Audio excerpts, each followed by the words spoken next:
தமிழரசு கட்சி தலைவர் திரு மாவ சேனாதிராஜா அவர்களும் இங்கே கௌரவம் அளிக்கிறார்.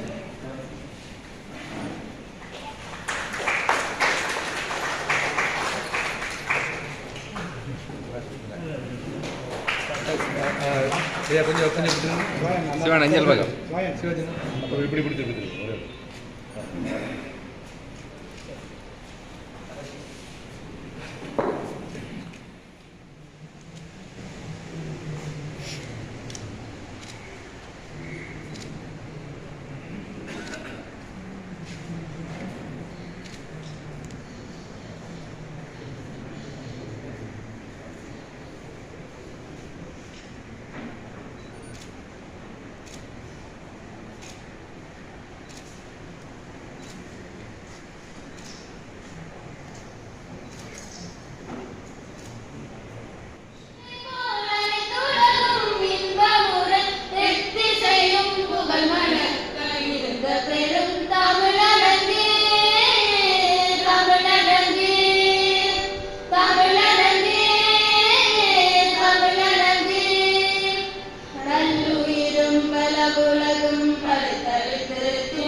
வருகின்ற உங்கள் அனைவரையும் முதற்கண் வருக வருக என கரங்கூப்பி வரவேற்கின்றேன். எங்களுடைய இந்த நிகழ்ச்சிக்கு தலைமை தாங்குவதற்கு நாங்கள் முன்னாள் மாவட்ட நீதிவான் திரு விக்னராஜா அவர்களை அழைத்த போது அவர் உடனடியாகவே அதற்கு சம்மதம் தெரிவித்து எங்களுக்கு இந்த நான் வந்து இங்கே வந்து வருக தந்திருக்கின்றார். அவரை முதற்கண் வருக வருக செயற்பாடு மனிதனுக்குமான செயற்பாடு ஆவண ரீதியாக அரசியலமைப்பு ரீதியாக எங்கள் மக்களுடைய உரிமைகள் ஓரளவேனும் உயர்த்தப்பட்டு பிரதமராக 16வது திருத்தம் என்ற செயல்பட்டதற்கு உண்மையில் நாங்கள் அந்த அமர்லிங்கத்துக்கு நன்றி தெரிவிக்க வேண்டுமாக இருந்தால் அவருடைய ஆத்மா சாந்தி அடைய அவர் நடைமுறையில் பயனுள்ள வகையில் செய்த விடயங்களை தொடர்ந்து செய்து தமிழ் பேசும் மக்களுக்கு நியாயம் கிடைக்க வழிவகுக்க வேண்டும் என சம்பந்தப்பட்ட இன்னும் பல்வேறு தரப்பட்ட பெரியோர்கள், கல்விமான்கள், புத்திஜீவிகள், வருங்கால தலைவர்கள், இளைஞர்கள், யுவதிகள், குறிப்பாக ஏற்பாட்டு குழுவினர் அனைவருக்கும் என்னுடைய மாநில வணக்கங்களை நான் தெரிவித்துக் கொள்கின்றேன். ஒரு சிறந்த தலைவர் அமிர்தலிங்கம் ஐயா அவர்களுடைய நினைவு அறக்கட்டளையினர் அமிர்தலிங்கம் ஐயாவுடைய 97வது பிறந்த நாள் நினைவுரையை அந்த நாளை மையமாக வைத்து இவ்விதமான ஒரு ஏற்பாடு செய்வதை இட்டு உண்மையில் நான் இந்த ஏற்பாட்டு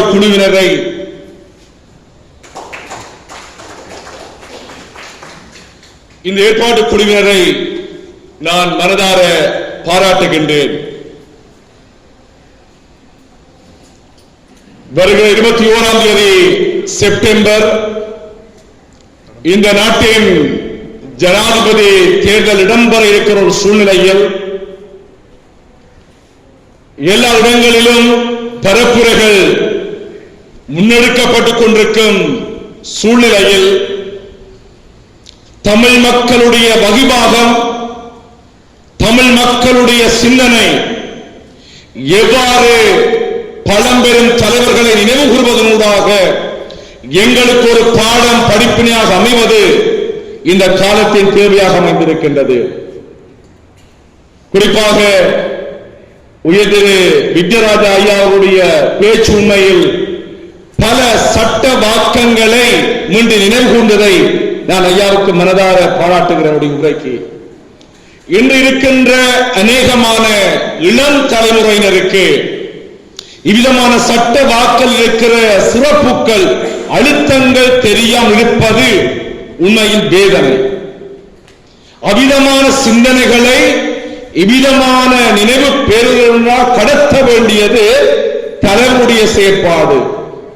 உண்மையில் இவ்விதமான சட்டங்கள் சட்ட வாக்கங்கள் இயற்றப்பட்டிருப்பதனை அரசியல் கட்சி தலைவர்களும் பிரதிநிதிகளும் மக்கள் ஆழ்வர்களும் புத்திமான்களும் புத்திஜீவிகளும் இந்த சமூகத்துக்கு கடத்த வேண்டும் என்பது பேராயராக என்னுடைய ஒரு பணிவான வேண்டுகோள்.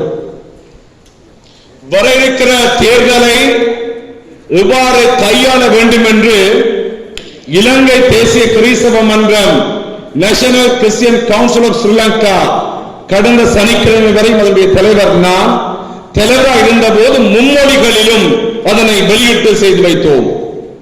இங்கு என்ன சொல்ல வருகிறேன் என்றால், எங்கள் மக்களுடைய இருத்தல், மக்கள் இவ்விதமான தேர்தலை கையாளுகிற முறைமை, இந்த மக்கள் கொடுக்க இருக்கிற வாக்குரிமை எவ்வாறு அமைய வேண்டும் என்பது நாம் சமூகத்திற்கு எங்களுடைய சமகால மக்களுக்கு தெளிவுபடுத்த வேண்டியது அவசியம். இந்த வேளையிலும் அமிர்தலிங்கம் ஐயாவுடைய பிறப்பு முதல் இந்த உலகில் அவர் வாழ்ந்த 62 ஆண்டுகள் வாழ்க்கையில் குறிப்பாக 4 சதாப்தம் அரசியலோடு பின்னி பிணைந்தவர். ஒரு 22 வயதிலே அரசியலுக்குள் பிரவேசித்து மறிக்கும் வரையும் அரசியலுடைய சாணக்கியத்தை கற்று எம்முடைய தமிழ் பேசும் மக்களின் வாழ்வியலுக்காக, வாழ்வின் சுய நிர்ணயத்திற்காக குரலை கொடுத்த ஒரு சிறந்த தலைவர். என்னுடைய சிந்தனை, அவர் எந்த அரசியல் கட்சியை சேர்ந்தவர் என்பதிலும் விட ஒரு தமிழ் மகனாக இருந்து தமிழ் பேசும் மக்களுக்காக குரலை கொடுத்தார் என்பதுதான் எப்பொழுதும் என்னுடைய பார்வையில் வரும்.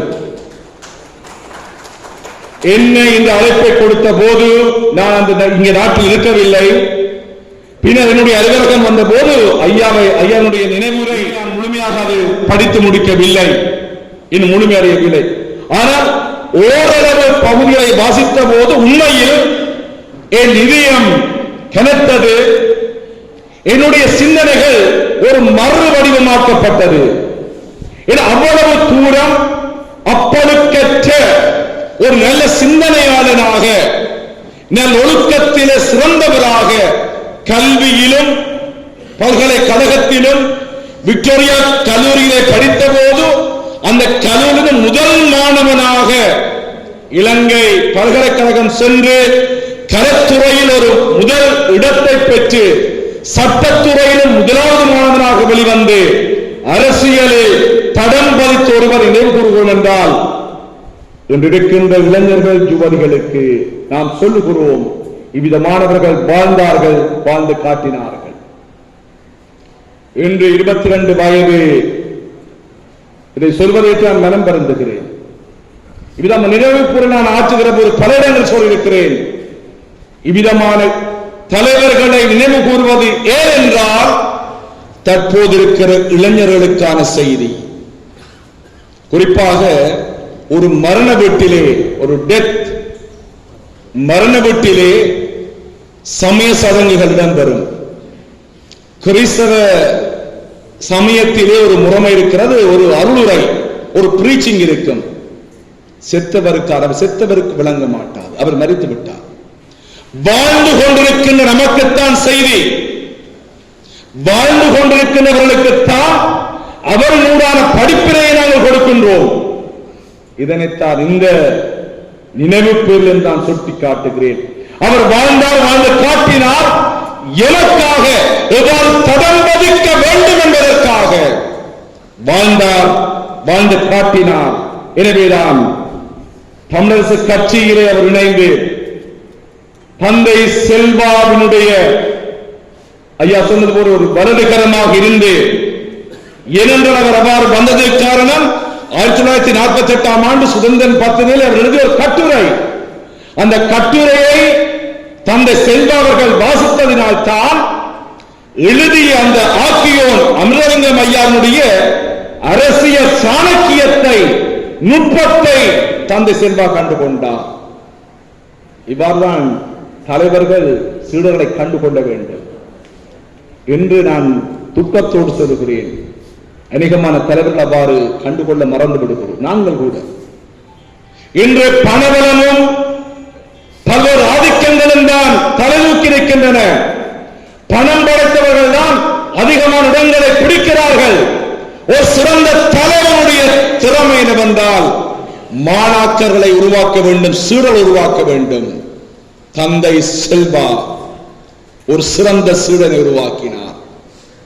அநேகமான ஆண்டுகள் அவர்தான் அவருடைய லெப்ட் அண்ட் ரைட்டாக இருந்தார்.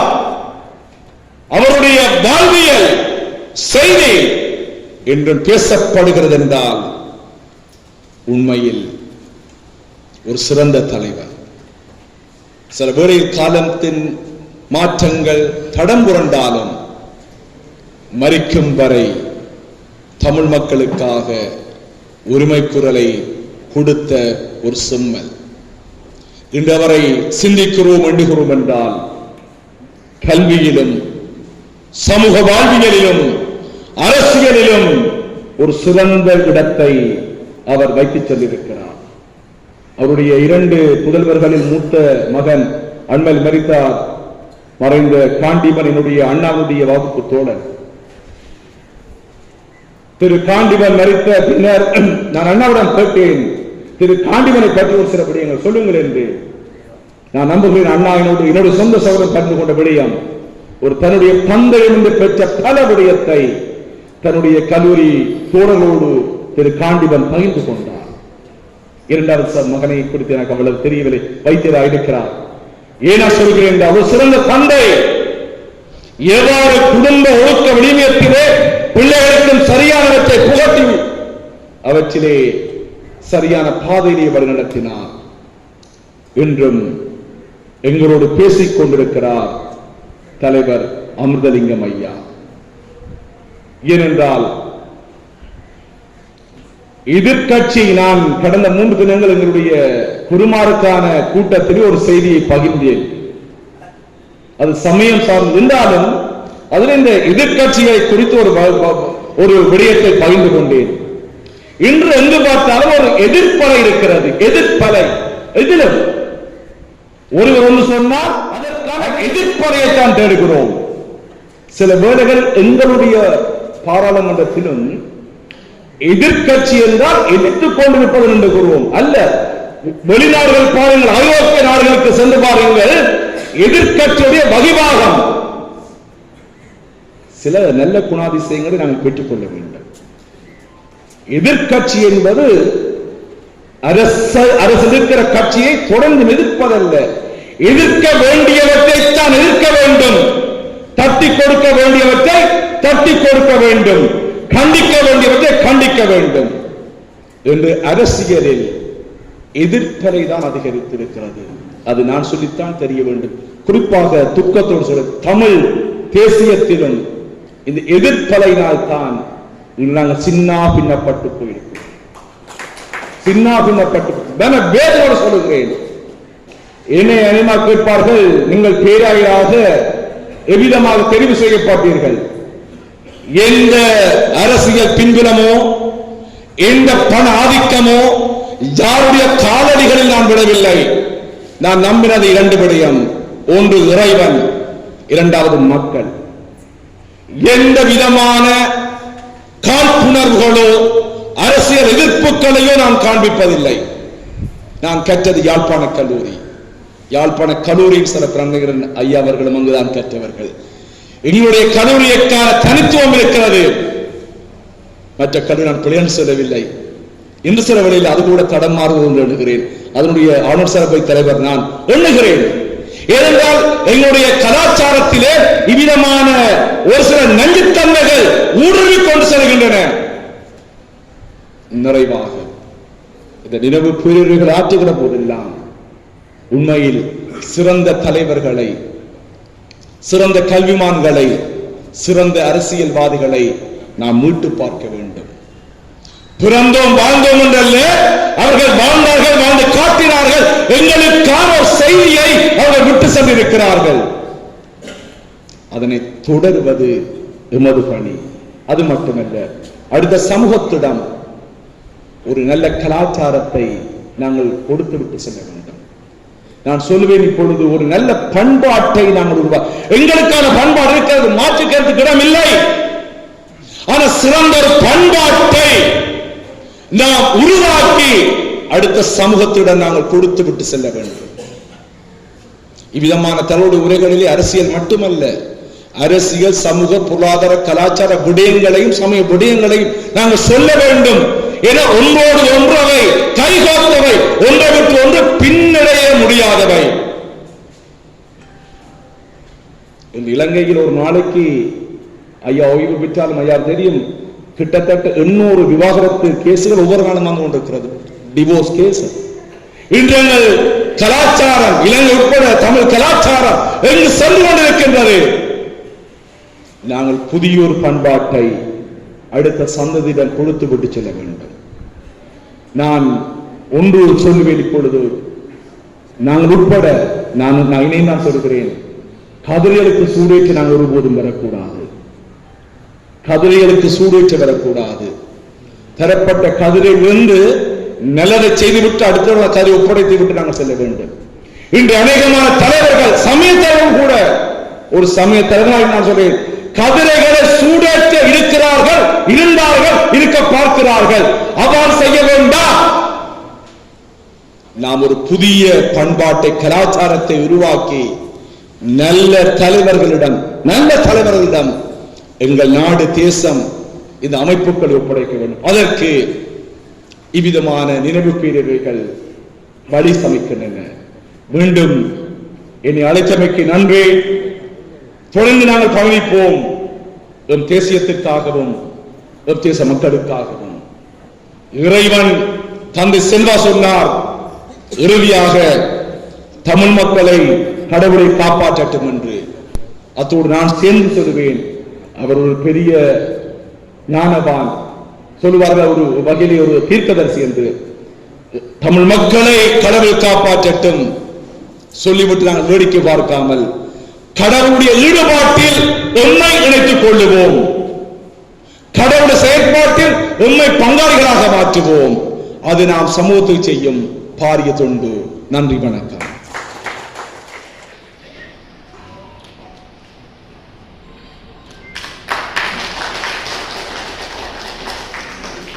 வணக்கத்திற்குரிய கலாநிதி கற்பனையாளர் ஆகியோருக்கும் கலங்கியமைக்கு நன்றி.